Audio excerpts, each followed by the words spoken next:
everyone. Welcome to our next episode of Flipping the Pages, and I am thrilled to introduce Amy DaSilva. Amy is, she told me that her book Periphery is actually being released tomorrow, so it's a very exciting day for us here to host you. Why don't we start by just tell me a little bit about yourself. Sure. So thank you so much for having me. It's such an honor to be here. It is my first book, so writing under the pen name Amy DaSilva, but my day job is actually as a laboratory technician at Charlton Memorial Hospital. And I actually got my degree while my husband was deployed. And though I always loved writing, it was something that I wasn't convinced I could make a career of. But I'm very happy that now, later in life, I've pursued the dream and hopefully going to be very successful with it. Oh, so tell me, how do you manage your job and your writing? It's a challenge. Yeah. It is a challenge. It's a lot of balancing, and you know, it gives me a sense of stability. So I know that there's no pressure to write. I write because I want to and because I love writing. You know, and I balance a lot. I have the 2 boys, and like you said, I'm working, and I just write when I can. And if it's after the kids go to bed at night, or if it's while I'm making dinner, the laptop is open on the kitchen counter. That's how I do it, 1 sentence, 1 word at a time. Oh, that's great. Because my next question was going to be, are you like someone who can do it in the morning, or do you have energy at night? I think I just fit it in when I can. I've even been known to bring the laptop to work and write on break. So, you know, you just find little times that you can squeeze in. And the words, they add up, and sometimes I'm on a roll and I'll sit for 2 or 3 hours and write. Other times I just get, you know, a couple of sentences down, but at the end of the day they add up. So you keep going. I do. How did Periphery start? How did that come about? So it was during the pandemic. I work obviously in healthcare, so I had the kids home from school. We were homeschooling. The world was changing, and I always knew I wanted to write. And it was just a moment that I had. My 30s were fading. Here come my 40s, and I had never really chased the dream. So I just made a goal. It wasn't to get published. It was just to put my fingers to the keyboard and write a manuscript. And to me, that was how I was defining success at that point. So that's a great way to frame it. Thank you. How you define success. I like that. Thank you. So tell us about your novel. What if you had to just give a little synopsis of it, what is it about? Sure. So the whole story is actually based on the tagline, "One choice can change everything." So it is a love story built around that premise. So the official short, I guess, logline would be, when a young widow falls for a mysteriously familiar stranger, she's targeted by an agency that wants to exploit the abilities she gained after her near-death experience. They offer her an opportunity to reconnect with her late husband, and that's where chaos ensues. And things get very complicated, very dangerous, and her one decision can change everything. Okay. All right. Yeah. What was your inspiration for that? Well, I love medical. I've read about medical since I was a young girl. My mom actually had a ton of near-death experience books in the library. So I used to be so fascinated by research on that. And my father has a degree in philosophy. So very young, we would have those conversations under the stars, like multiverse and all these really cool concepts. So from a young age, I was fascinated with that idea. And then when I got older, there's ongoing studies right now about near-death experiences and obviously the theories of the multiverse, and I just wanted to build a story that was romance and just veered on the edge of science fiction and kind of explored some of these potentially plausible theories. Oh, cool. Thank you. So what was your research process like you mentioned the studies that are ongoing now. How many of those did you bring into your story, or how did you approach that? Just a little bit. You know, I am, even outside of writing this book, was a fan of Dr. Sam Parnia. There's an ongoing project right now. It's multi-collaborational physicians from several countries all over the world. And they are studying the commonalities associated with patients and the experiences that they're reporting when they have cardiac arrest and they're resuscitated. So this is real life. You know, they say real life is stranger than fiction. And I just find that so fascinating that this is an area of life, death, that we haven't quite explored. And there's so much potential there. To what they're seeing on the other side, what stories they're coming back, what's influencing it. Is it brain chemicals versus otherworldly, supernatural, you know, things like that. So very, very fascinating, very fun to build a fictional story around something that, like I said, is speculative and kind of veers right on that edge between reality and fiction. Is that, could you define, I know I went to your blog, and I was telling you earlier, you should visit her author website and blog, and Amy has a very conversational tone with her. You can hear her talking to you with her blog posts. So I was excited to meet her for that reason. But you do talk about speculative fiction on your website, and what is that for the audience? Sure. So I'm really glad you asked, because I struggle to tell anyone that my book is a science fiction novel, because I think it's very light on the science fiction. It is very contemporary. It's very plausible, very based in reality. And then there are some themes that veer and they teeter right along that edge of potentially otherworldly or maybe supernatural, or if you wanted to fit it into a genre, it would be science fiction. But again, very, very light. It's not the main plot. It's very character-driven and heavy romance plot. So it really just, it doesn't fit neatly into that science fiction genre. So, and you said that one choice leads to... So one choice can change everything. And is that where like the speculative part kind of comes into play? Yes. So that concept and that theory of changing one choice, if you were given that chance, any one of us, to go back and change one decision, we would have to realize that that would change everything. Every single ripple effect after that one choice. So even if you wanted to go back and undo a regret, maybe what you considered a bad choice was necessary to get you to where you are today. So it's a theme that really could be deeply explored from a psychological standpoint and from just an ethical standpoint, where we are, where we've been, and maybe we need to go through some things to be where we're meant to be. That sounds, it makes me want to check into it. What do you like about that genre? What do you like about, do you read it as well? Or? I do, and I read, I do like to have a little bit of speculative in my fiction, because I think this world is so incredible. We are just humans in a superhuman world, and you look around, you know, the mysteries of the universe and of nature and even of medicine, of our own bodies, and I think exploring that through fiction is such a fun way to really look at life that way and look at all the miracles around us every single day. Just living is a miracle, right? Yeah, being here today. Yeah, no, that's really true. What is the best writing advice you've been given?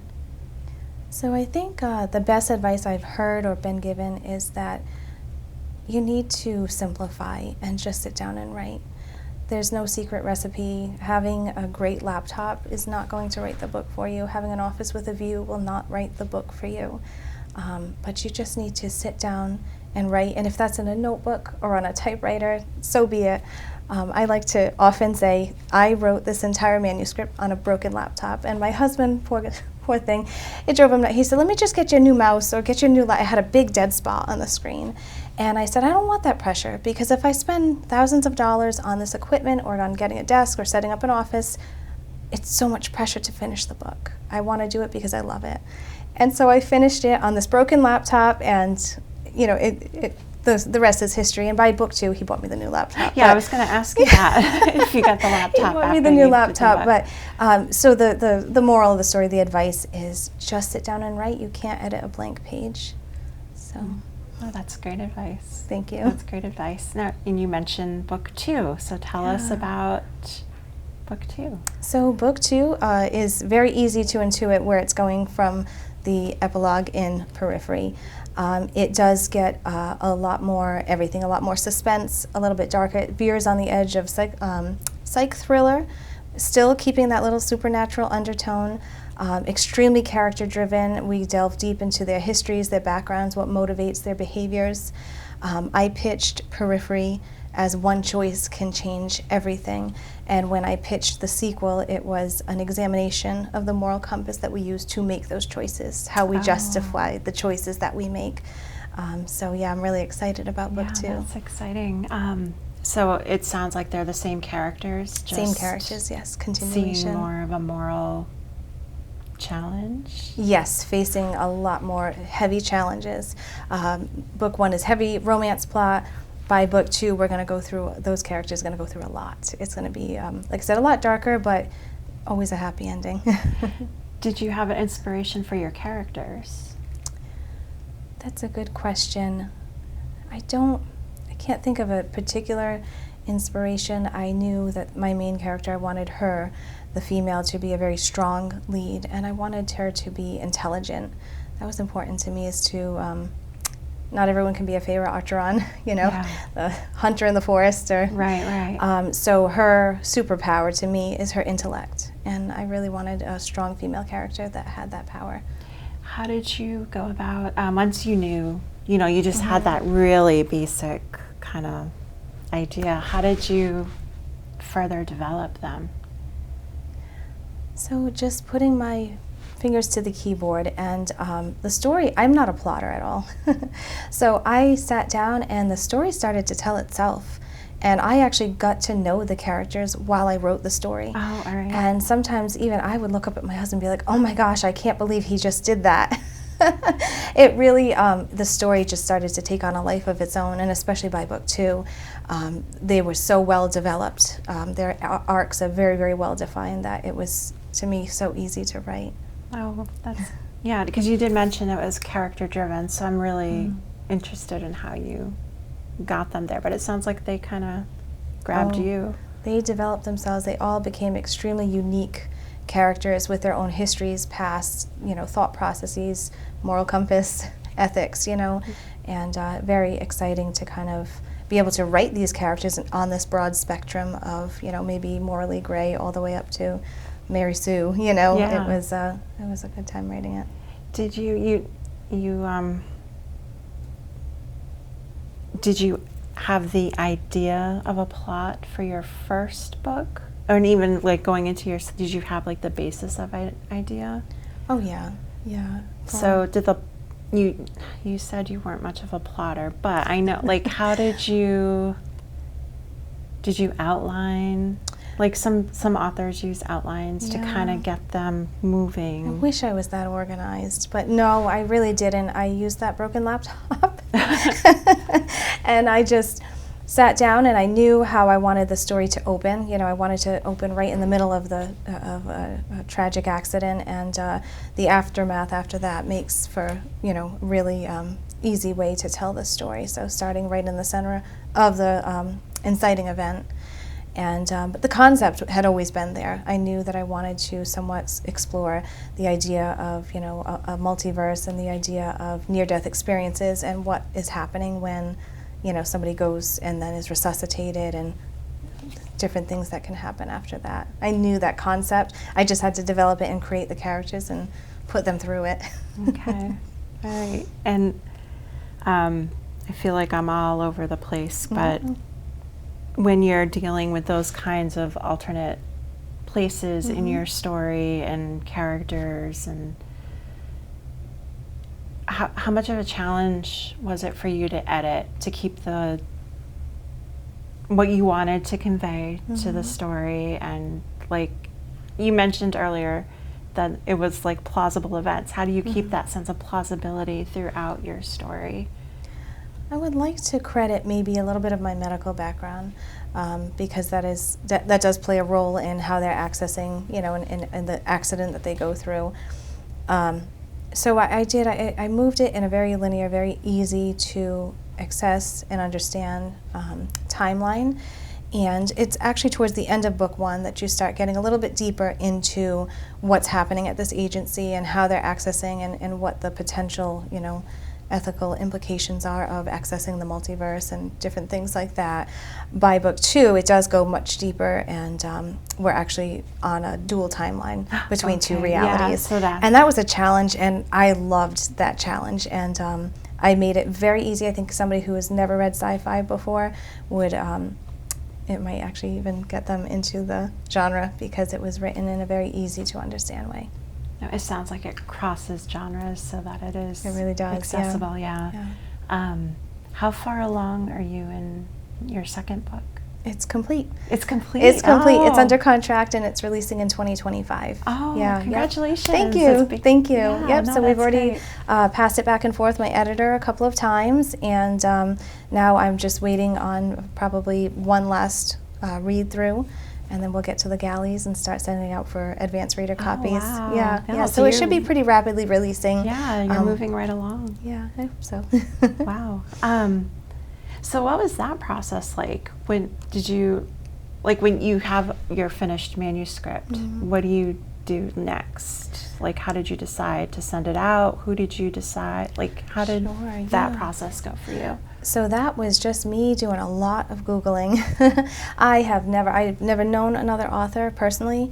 I don't know anybody in the publishing field. I am a reader, but other than that, I had to do a lot of research. And at the time, I have to credit, I joined the platform Twitter, never had used it before, they have PitMad, well at the time they did PitMad events, where you can pitch 3 sentences, and agents are scouring that day for manuscripts that they'd like to review based on 3 sentences, and that's a challenge, you know, to really hook somebody with that short hook. I did get a couple of bites, I never got a full request, but it started me on that journey of querying and learning how to write a query letter, finding agents that represented my genre.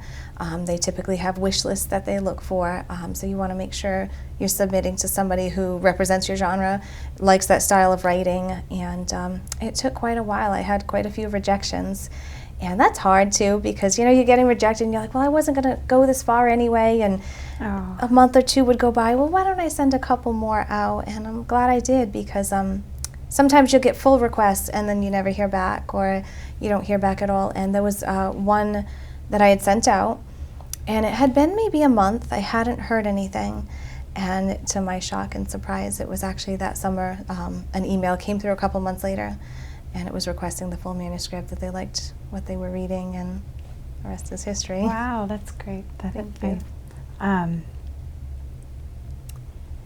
Let's see. Do you have advice for someone trying to send out those query letters, or? Sure, I do. I'm just so early in it that I love to actually answer questions if anybody has any, because I know I had no one at the time really to ask questions to. It was all through the internet and people I didn't know, and the writing community is wonderful. So many people willing to share that insight. But yeah, if you have a manuscript, you have to write the manuscript. That's always what I say first. Don't worry about agents, don't worry about a website, don't worry about a social media presence. Get the book written. They don't want to talk until your manuscript is written. And then edit it, polish it. I did a whole blog on the process that I took before querying it. That's on my website. And then make sure you pitch to agents and publishers that you really align with the vision. Somebody who represents your genre, somebody who represents books that you enjoy, and do a lot of research. A lot of research. How are you planning to promote your book? Do you have any special plans for tomorrow, let's say? Or? You know, it's funny. I actually have things lined up all week, and tomorrow's the only day that I don't. So I feel like tomorrow I deserve a glass of wine and nice dinner, right?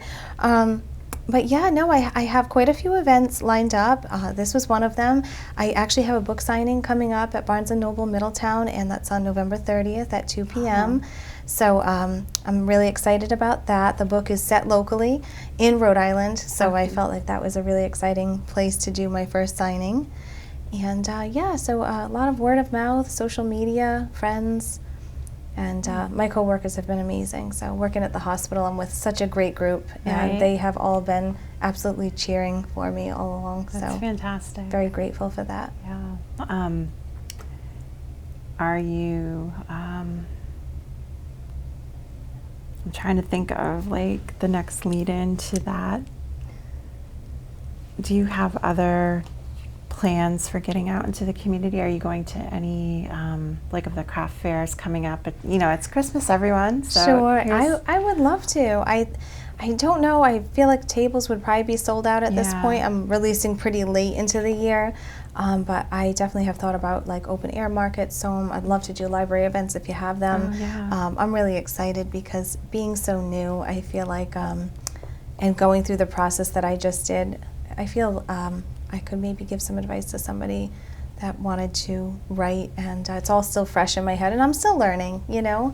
So a lot of that promotional work is going to be on you, on your shoulders. What support does your publisher, what are they able to give you to get you up and running? Yeah, so the Wild Rose Press they're an amazing publisher, and they've been around for over 20 years. They have a vast amount of insight. They give us an entire marketing manual understanding how authors, it's so important that we promote ourselves. So the publishing house does do social media blasts, and they do blast it all over their website.